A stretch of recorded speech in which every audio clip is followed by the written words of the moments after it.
وعلى آله وصحبه أجمعين أعوذ بالله من الشيطان الرجيم بسم الله الرحمن الرحيم واعتصموا بحبل الله جميعا ولا تفرقوا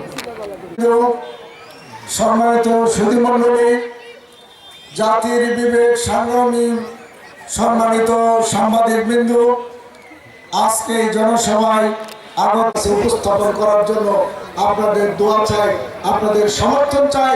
আগামী 12 তারিখে সম্মানিত ভাইরা, আমাদের পরিকল্পনার মধ্যে আছে, আমাদের নেতৃবৃন্দ বলেছেন আগামী দিনে আমরা ইস্তাহার দেব, ইস্তাহারের কপি আপনাদের হাতে আসবে।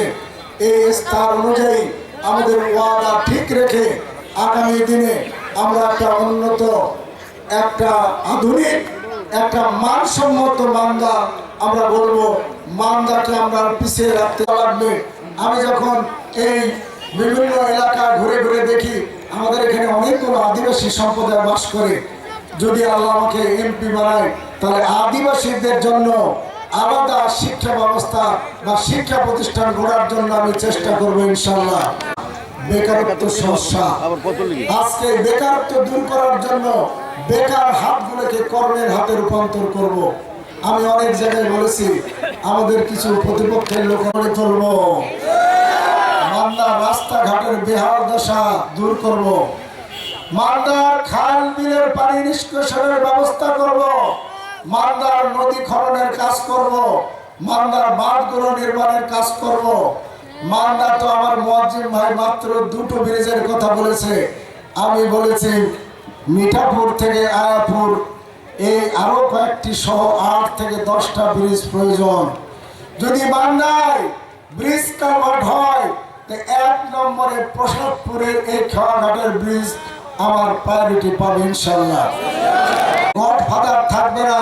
যে সরকারের নেতৃবৃন্দ, যে সরকারের মন্ত্রী এমপির কাছে যেতে কোনো সিরিয়াল বা কোনো দালাল ধরতে হবে না, এইরকম একটি দেশ এবং সরকার আপনারা চান কিনা? আমার কথাগুলো শুনবেন।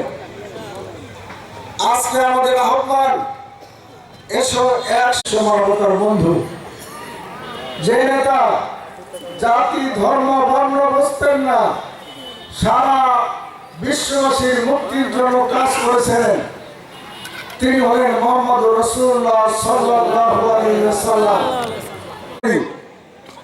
যে আল্লাহ আমাদেরকে সৃষ্টির শ্রেষ্ঠ করে এই দুনিয়ায় প্রেরণ করেছেন।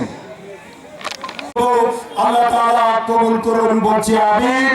সকলকে মোবারকবাদ। আসসালামু আলাইকুম ওয়া রাহমাতুল্লাহি ওয়া বারাকাতুহু। আসসালামু আলাইকুম ওয়া রাহমাতুল্লাহ।